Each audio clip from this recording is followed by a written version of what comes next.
Radio FR avec Caroline. Et oui, nous sommes ensemble jusqu'à 14h. C'est l'été, le plaisir de retrouver une ambiance plus estivale sur Radio Fribourg. Nous avons avec nous des invités. Avec moi ce matin, il y a tout d'abord Michel Français, qui est le directeur d'Avanche Opéra. Michel, bonjour. Bonjour Caroline. Je suis en train d'essayer tous les boutons des micros. Je me disais, tiens, il est derrière le micro 3 et ça fonctionne pas. En fait, c'est le 4. Avec toi, Michel, nous avons le chef de chœur, Pascal Mayer. Bonjour Pascal. Bonjour. Et puis également, juste à vos côtés, Jérémy Brocard, qui est l'un des solistes qui fait le rôle du bonze. Jérémy, bonjour. Bonjour. Avanche Opéra, une histoire, j'ai envie de dire, qui marche depuis 22 ans, mais depuis 3 ans, c'est toi qui en es à la tête, si j'ai bien compris, Michel. Absolument.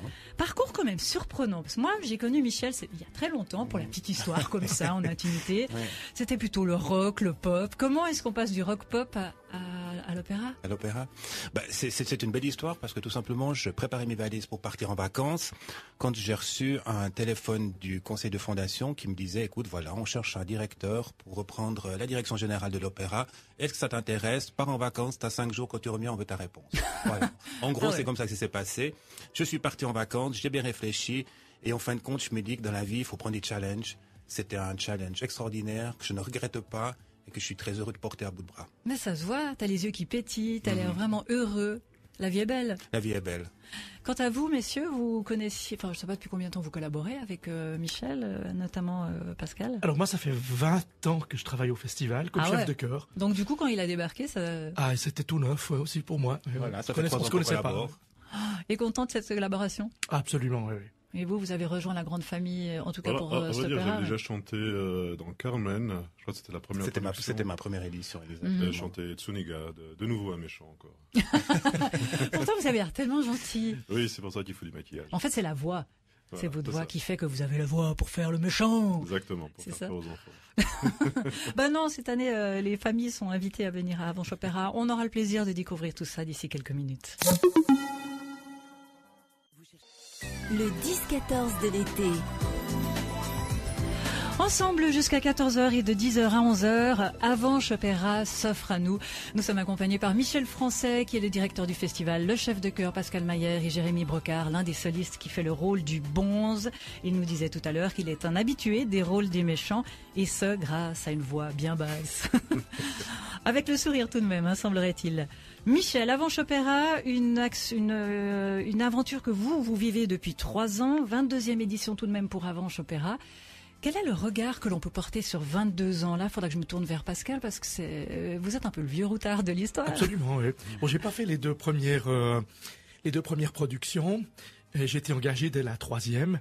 Alors évidemment, comme chef de chœur, c'est quand même un rôle assez important parce qu'il y a eu beaucoup Avanche de grands spectacles où les chœurs sont très importants. Nabucco, Carmen, Aïda, donc à Avanche, le chœur a toujours été en première ligne, on peut dire.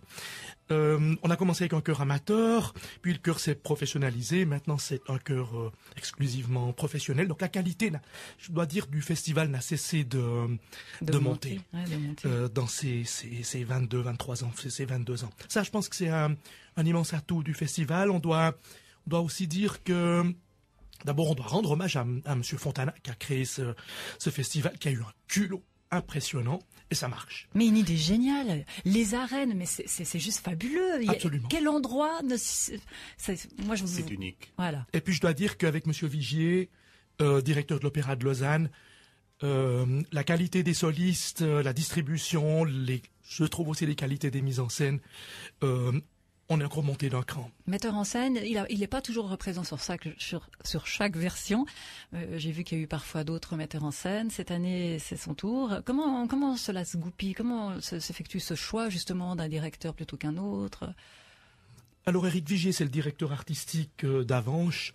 C'est lui qui choisit ses metteurs en scène, mais lui-même fait de la mise en scène, il aime beaucoup. Ah, d'accord. Et je dois dire que nous, on aime beaucoup travailler avec lui.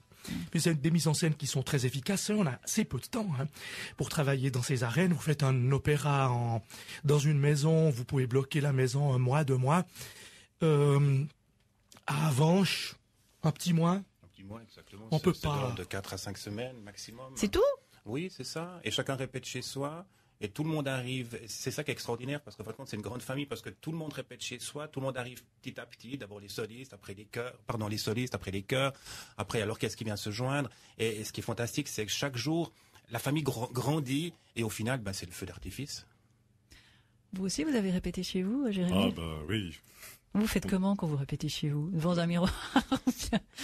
On doit apprendre la musique, le texte, évidemment connaître de quoi il s'agit, quels sont les tenants, les aboutissants, pourquoi le personnage intervient à ce moment-là, et puis rester disponible pour les propositions du metteur en scène et du chef d'orchestre. Mais oui, c'est beaucoup de préparation, c'est plus de préparation tout seul que de travail collectif après. On peut y mettre son grain de sel en disant ouais, mais moi je verrais ça plutôt de telle manière. Surtout quand il y a peu de temps pour répéter, on va dire. Et même on est encouragé à proposer. Oui. Ça c'est chouette, c'est une grande famille comme le disait Michel en fait. Oui, tout le monde connaît tout le monde, ça c'est sûr. Ouais. Avec un grand point d'interrogation cette année, c'est qu'il y a quand même passablement d'interprètes qui sont japonais, si j'ai bien compris, qui viennent d'Asie ou qui ne parlent pas forcément Asiatique. asiatique. Ouais, j'ai dit japonais Asiatique, parce que ouais. moi je me suis dit asiatique égale le japonais, mais en fait asiatique dans le sens large du terme. Beaucoup, en fait. Non, il y en a Non. pas tellement. Je sais pas pourquoi, j'imaginais des japonais. Alors des chanteurs asiatiques, est-ce qu'on arrive à communiquer? L'anglais rend bien des services. Bon, la soliste principale, Chocho-san, elle étudie en Italie. Je crois qu'elle fait sa carrière en Italie, donc elle parle l'italien. C'est Donc, y a pas de souci. souvent la langue véhicule pour les opéras italiens, c'est l'italien. Oui, oui. Mhm. Là, le choix s'est porté sur Madame Butterfly, Giacomo Puccini. Pourquoi Madame Butterfly? Est-ce qu'on a une explication? Qu'est-ce qui fait que tout d'un coup on choisisse un opéra plutôt qu'un autre? Je sais qu'il y en a qui ont été joués à plusieurs reprises dans le cadre d'Avanche Opéra. Qu'est-ce qui fait que cette année on s'est dit Madame Butterfly? C'est un choix c'est jamais très facile de prendre le choix. On se réunit avec le conseil de fondation, avec le directeur artistique et moi-même. Et souvent, des fois, on nous fait le reproche de se dire, voilà, vous jouez la facilité, vous jouez toujours les 5 meilleurs, les plus connus, Aïda, etc., etc. Et c'est vrai que nous avions la possibilité de jouer Madame Butterfly, qui est un opéra connu, mais qui n'avait jamais été joué dans les arènes d'Avanche. C'est pour ça que nous avons voulu relever le défi, et le défi est largement relevé, parce que le spectacle est juste incroyable. Ça c'est vrai. En plus, vous pouvez en témoigner, hein, Michel. Oui, vous savez, il y a quelque chose que j'aime particulièrement faire. Par exemple, je vous donne un exemple. Samedi soir, à la fin du spectacle, je me suis mis à la sortie principale de l'opéra. Personne ne me connaît, j'étais dans mon petit coin. Et j'entends sortir les gens des gradins. Et je peux vous garantir, vous avez les poils qui s'hérissent parce que non seulement les gens sortent avec les larmes aux yeux parce qu'ils vivent intensément cet opéra qui est extraordinaire, une fois de plus, je le répète, mais surtout, vous les entendez causer. Ah, moi j'ai aimé ça. Ah, mais ça c'était fantastique. Mais et ça, vous savez, c'est notre sucre. On travaille une année entière. Oui, c'est comme ça qu'on le conçoit. Je veux dire, tout le monde travaille chez soi. On travaille une année entière en arrière-scène, dans notre bureau. Et en fin de compte, au final, ce qui est important, c'est que les gens aient un plaisir énorme. Et je vais vous donner un exemple. Ce matin, j'ai reçu un courrier d'une personne qui est venue samedi, qui nous a envoyé une lettre de 4 pages. Je peux vous dire, ça vous émeut. Quand vous lisez un courrier comme ça, vous ne pouvez pas rester insensible. La personne disait que c'était le plus bel opéra qu'elle a vu. Madame Butterfly, pour la première fois, elle l'a vu dans cette réalisation faite par Monsieur Éric Vigier. Elle a écrit « Plus jamais je veux voir un autre opéra de Madame Butterfly. Je veux rester sur cette version. » Et on voit que la presse est unanime. On sens l'opéra. Et c'est vrai que si j'insiste, c'est parce que je crois que c'est un moment inoubliable et il faut le partager. C'est l'opéra qu'il faut voir cette année, c'est vrai. Et à l'occasion, justement, vous avez décidé de partager aussi cette lettre, non, sur votre page Facebook? Oui, effectivement, parce que je trouve qu'il est tellement plus facile de toujours dire il y a un petit truc qui va pas, ça Ouais. c'est un petit voilà. En général, les gens, si c'est pour Voilà, eux, ils sont exactement. là. Le parking était plein, le feu rouge est resté rouge trop longtemps. Là, c'était vraiment quelqu'un qui était extrêmement positif, donc on a appelé cette personne et on en a profité pour la partager sur les réseaux sociaux parce que c'est important. Et je crois que les personnes, tout comme moi, on croit plus facilement les autres ou les critiques des journaux qu'effectivement que le propre organisateur, parce que nous c'est facile de dire ce qu'on veut le faire, mais c'est vrai qu'aujourd'hui on a des critiques absolument positives, on reçoit du courrier extraordinaire des personnes qui ont eu un plaisir énorme à partager cette Madame Butterfly, donc c'est vrai qu'il reste 4 représentations, j'insiste, c'est vrai qu'il faut absolument venir voir cette magie des arènes. On va se mettre dans l'ambiance, si vous voulez, avec plaisir. un extrait que vous nous avez amené.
va vous laisser l'honneur de désannoncer le morceau. Pascal Mayer, on va juste faire une petite incartade. Tout à l'heure, il y a un petit morceau de musique qui a démarré durant l'extrait. On a un programme de secours à la radio, et si le son est trop bas, eh bien le programme de secours démarre. Ce qui a été le cas, là, en l'occurrence, avec quelques notes, je sais pas trop de quoi, mais une musique un peu plus pop. Donc ne soyez pas surpris, c'est la faute au programme de secours. Jérémy, je n'avais pas monté le micro. Qu'est-ce que tu disais? Je disais, ça n'arrive pas dans les arènes. Non, il n'y a pas de programme de secours dans les arènes. Ils chantent en live. Ils chantent en live. Un lieu de secours s'il pleut, mais... Voilà. Ah bah voilà. Ouais. Alors, profite de l'occasion, bien vu. La soprano, donc Madame Butterfly, c'était Renata Scotto. Et dans le même enregistrement, on trouve pour Pinkerton, Carlo Bergonzi, le grand ténor italien. C'est une version dirigée par Sir John Barbirolli. C'est un des enregistrements référence de Madame Butterfly. Avanche Opéra, ils sont avec nous ce matin. On revient tout de suite vers vous. Le 10-14 de l'été.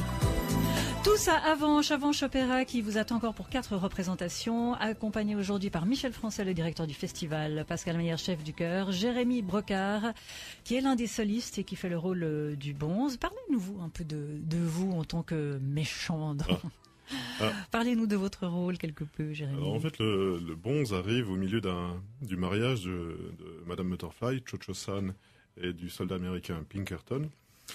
Et en fait, lui reproche de se marier. C'est un mariage arrangé, hein, il faut quand même le savoir. Et de renier sa religion et sa famille. Évidemment, ça passe très mal. Et je dis ça avec assez peu de tact. Il faut quand même le reconnaître. C'est le propre d'un méchant. Voilà. Mais donc la scène est courte, mais doit être. Donc il y a tout le monde sur scène, le chœur, les protagonistes principaux, et puis moi qui arrive à la fin. Et on en parlait là pendant la pause que Puccini a une science pour organiser les scènes et pour faire des contrastes. Donc avant la magnifique scène de duo d'amour de Cho-Cho-san et Pinkerton, forcément il y a un scandale. Forcément il y a quelque chose qui va. En fait, moi j'amène l'interdit dans leur relation, donc j'érotise le propos, on va dire. Voilà. Donc là, tout d'un coup, ce qui était une scène de mariage un peu conventionnelle devient une sensualité incroyable pour la fin du premier acte. En fait, c'est un véritable scénariste. Il avait déjà les ficelles pour rendre l'histoire palpitante, pour qu'on ait envie de crocher. Il travaillait à plusieurs librettistes. Alors, je ne sais pas exactement pour Madame Butterfly, mais pour Bohème, c'est clair qu'ils ont ils ont travaillé longtemps pour faire des coupures, pour réorganiser l'histoire originale, pour que tout d'un coup la scène de tristesse soit précédée d'une scène de liesse entre les autres amis. Il y a toujours une science du contraste qui fait que les opéras de Puccini sont d'une efficacité dramatique assez incroyable. Ah tu m'étonnes. Je voyais, il y a Lola Ramirez qui vient, elle fait régulièrement une petite chronique musicale, donc on va la laisser rentrer. Mais nous, on continue de parler de cet opéra. J'ai envie de me tourner vers vous, Michel, parce que vous êtes plutôt justement le directeur qui essaye de voir à long terme, en quelque sorte.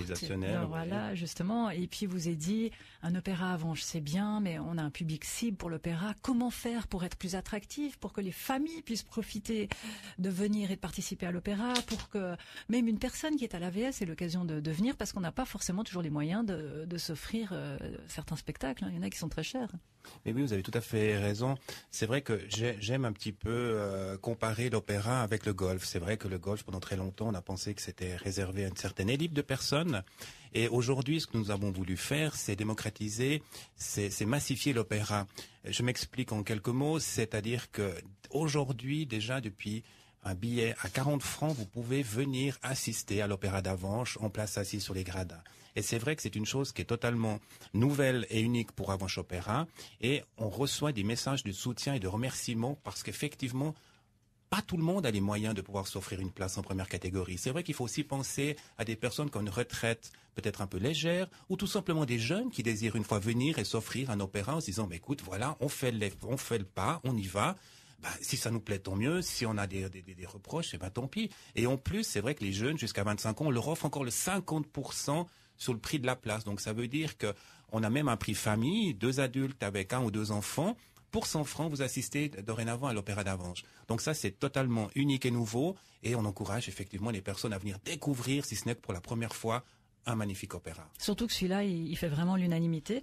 J'ai vu aussi au passage qu'il y avait des paniers pique-nique. Ah oui, ça j'aime bien en parler parce qu'effectivement c'est une invention qu'on avait créée pour le 20e anniversaire et pour la petite histoire, nous avions laissé sur le site internet la fiche d'inscription et les gens avaient tellement apprécié le panier pique-nique il y a 2 ans qu'ils l'ont déjà commandé. Donc dorénavant maintenant il vit sa 3e édition. Aujourd'hui, le seul problème qu'on a, et c'est un problème bien sympathique, c'est que le panier pique-nique déborde. Ça veut dire que maintenant les entreprises jouent le jeu. On le vend toujours au même prix, 38 francs pour 2 personnes. Mais si je vous dis la liste de tout ce que contient le panier pique-nique, on va finir à midi. En tout cas, c'est vrai que ce qui est extrêmement sympathique, c'est de voir la joie des personnes qui prennent le panier puis qui arrivent et qui commencent à sortir les produits les uns après les autres. Ça va du fromage à la pomme, au chocolat, au biscuit, aux fruits salés, à la bouteille de vin, aux mignonnettes, au café, aux salades, aux pâtés. Et j'en passe. Ouais, tu m'étonnes. Mais rassure-moi, ils se concentrent quand même sur le verra, ces gens. Absolument. Mais ils ont un avantage certain, c'est que ces gens viennent avant profiter du coucher de soleil sur la place du Casino. Et la nouveauté qu'on a fait cette année sur la place du Casino, nous avons installé un petit podium. Ce qui veut dire que tous les soirs, de 19h30 à 20h45, il y a une animation offerte, gratuite, et offerte à tout le monde, même si vous n'avez pas votre billet, vous pouvez venir passer un petit moment sur la place du Casino, tout ça en dégustant le panier pique-nique ou aussi, par exemple, les mets du restaurant. Et l'avantage, c'est que voilà, vous avez un magnifique coucher de soleil sur la vallée de la Broye, qui est un endroit magnifique. Et puis, vous entendez de la belle musique. Il y a eu Daniela Simone qui a chanté les dernières fois. Nous aurons Enat demain soir qui viendra aussi animer cette place du Casino. Et je vous rappelle qu'elle est ouverte et gratuite. On revient vers vous, on va repartir en musique, on va se mettre encore une fois dans l'ambiance. Cette fois-ci, c'est un deuxième extrait que vous avez choisi. Pascal, quelques mots? Oui, il n'y a pas beaucoup de chœur dans Madame Butterfly. Ça faisait d'ailleurs un petit peu peur cet opéra parce qu'on disait il n'y a pas beaucoup de grands spectacles, mais la mise en scène est tellement bien faite que les gens, comme tu l'as dit Michel, les gens adorent. Et j'ai amené d'ailleurs des élèves du collège Sainte-Croix à la Générale, ils ont tous adoré de manière unanime. Il faut dire que la musique de Puccini, dans cette histoire d'amour, elle a d'une immense sensualité. Alors, un des grands chœurs de Madame Butterfly, c'est un chœur à bouche fermée. En fait, c'est Madame Butterfly, donc Cho-Cho-san, qui attend le retour de son mari. Et elle reste éveillée toute la nuit. Elle fait 2 trous dans les parois, dans les portes de sa maison, pour le voir monter vers elle, du moins. Elle espère. Alors on imagine un clair de lune et l'attente de nuit, c'est donc un chœur à bouche fermée qui est magnifique.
Le 10-14 de l'été.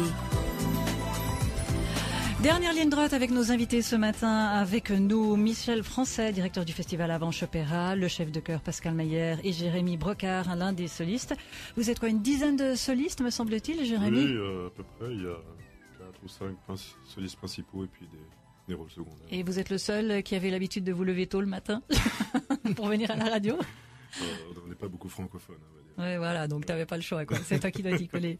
Qui sont ces solistes, Pascal? Alors le rôle principal, Cho-Cho-san ou Madame Butterfly, c'est une coréenne, Corée du Sud, c'est Sae Kyung-rim, mais c'est une femme exceptionnelle, brillante, qui chante dans les plus grandes maisons en Europe, au Wiener Staatsoper, à la Scala, à Vérone aussi. Vraiment une magnifique voix. Il faut dire qu'une des caractéristiques de cet opéra, c'est que la soprano, elle est présente tout le temps. Donc cet opéra, il tient par la soprano, ce qui est quand même assez rare. Souvent, les mieux distribués ou distribués différemment, mais là, c'est vraiment la soprano qui tient tout l'opéra. L'officier américain qui est ténor, c'est Pinkerton, c'est Carlo Ventre, qui lui vient d'Uruguay. La servante de Cho-Cho-san, c'est Suzuki, qui elle vient de Chine. Goro, l'entremetteur, c'est Weinan, qui vient de Chine également. Le prince Yamadori Yi Hanshen vient, lui, du Japon. C'est le seul japonais de la Ah, il y en avait quand même un. Il y en a quand même un, oui. Je ne dois pas oublier, bien sûr, un des rôles principaux, Sharpless Davide Damiani. C'est le consul d'Amérique. C'est un Italien. Et Kate Pinkerton, Stéphanie Maheu. Le commissaire impérial Jean-Raphaël Lavandier. L'officier du registre Sylvain Kunz. Le bonze Jérémy Brocard. L'orchestre, c'est l'orchestre de chambre de Lausanne. Vous savez que on fait à change orchestre de chambre de Lausanne et orchestre de chambre fribourgeois. Cette année, c'est l'orchestre de chambre de Lausanne, dirigé de manière exceptionnelle par un chef israélien qui travaille en Amérique, qui s'appelle Nir Kabaretti. C'est vraiment un chef exceptionnel qui a une patience remarquable. Il vous fait l'honneur de venir pour cette occasion? Oui, non, mais c'est pas la première fois qu'il dirige à Avanche. C'est pas simple de diriger en plein air. Parce que quand vous êtes devant l'orchestre, vous entendez pas ce que le public, il entend. Vous n'avez pas le même recul. Donc, lui, il a su construire vraiment une atmosphère remarquable. J'ai entendu dire aussi que, je crois qu'avec le décor, ça augmente la difficulté, semblerait-il, parce que l'orchestre est un peu caché, si mes sources sont correctes. Non, je crois pas alors. Je crois qu'au contraire, cette année, le décor, il avantage tout le monde parce que c'est des parois de bois sur lesquelles il y a des projections d'ailleurs magnifiques. Et ces parois, elles renvoient très très bien le son. Au contraire, alors c'est même un avantage. Okay. On a eu fait à Avanche des mises en scène où il y avait presque pas de décor, notamment à Guillaume Tell. C'était très très difficile de chanter. Non, là c'est vraiment l'idéal. Il faut rappeler que cette mise en scène, c'est Éric Vigier, directeur de l'Opéra de Lausanne. D'ailleurs, en parlant du son, de la sonorité, il y a régulièrement des nouveautés que vous mettiez sur pied avant Opéra. Et là, pour le confort des spectateurs, vous avez encore amplifié, vous avez amené des ajustements, Michel. Exactement, je voulais profiter de rebondir sur ce qu'a dit mon collègue. C'est que pour la première fois cette année, nous allons amplifier le son. Mais là, je rassure les puristes de l'opéra, toutes les personnes qui seront assises donc au premier rang devant la scène continueront, eux, bien évidemment, d'entendre le son qui va venir directement face à eux. Nous, ce que nous avions envie, c'était aussi de pouvoir offrir ce son jusqu'au dernier rang des arènes. Et c'est vrai qu'il faut pas oublier, c'est qu'on joue à l'extérieur.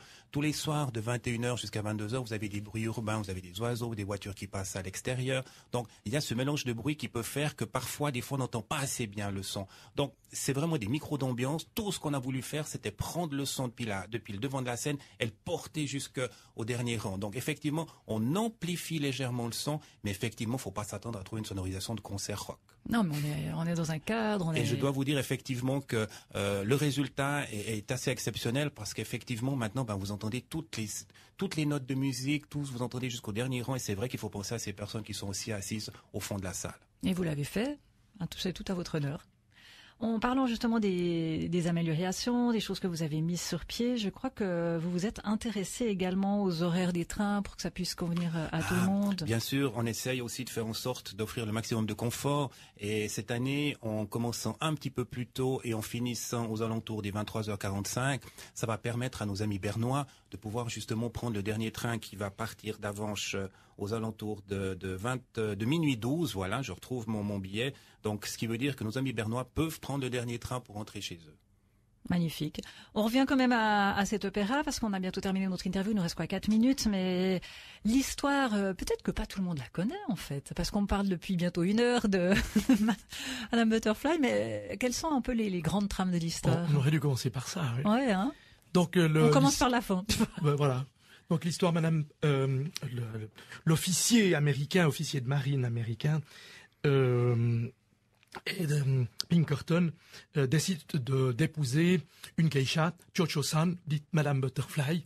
De fait, c'est un mariage très arrangé. Il dit déjà dans le premier acte, ma véritable épouse, ce sera une américaine. Par contre, Cho-Cho-san, elle se voue complètement à cet officier. Elle abandonne sa religion, elle décide de vivre comme une américaine. Et lui, il lui promet de revenir au printemps suivant. Dans le deuxième acte, elle attend.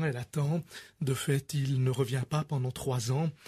Le consul d'Amérique vient la trouver avec une lettre qui n'annonce pas de bonnes nouvelles. Il n'arrive malheureusement pas vraiment lui lire cette lettre, mais par contre, elle dit qu'elle a un enfant. Il y a un rôle muet dans cet opéra. C'est un enfant qui est très très important, évidemment. Très touchant, extrêmement touchant. Oui. Et dans le troisième acte, l'officier arrive, mais il fait savoir qu'il est marié. Alors Cho-Cho-san, qui n'a plus du tout d'argent, sur les conseils du consul et de la femme de l'officier, donne son enfant à cet Américain, mais elle exige, alors c'est lui qui vient le chercher. Il vient chercher son enfant et au moment où il est là, elle se fait harakiri. Donc ça se termine comme tous les opéras, c'est dramatique, ça se termine de manière dramatique. Merci pour cette touche joyeuse. Dans la joie, l'allégresse et la bonne humeur. L'histoire d'amour, pour moi, c'est l'opéra le plus sensuel qui existe. C'est bouleversant. C'est bouleversant. Il y a également tout est mis en œuvre, les costumes, les décors, c'est juste imparable. Il faut venir voir. À cette occasion, on a la possibilité d'acheter encore ces billets. Et là, vous avez une belle surprise, Michel. Oui, je voulais juste dire aussi, pour finir par avec une touche quand même de plaisir, c'est que nous avons la joie d'annoncer que jeudi, la météo nous annonce une soirée estivale. Donc aux alentours des 25 degrés jeudi soir, ce qui veut dire que nous allons passer une magnifique soirée. Et la nouveauté, c'est que Avanches Opéra est associé à la Fête fédérale de la lutte. Et vous savez qu'effectivement, les sésames ont été épuisés.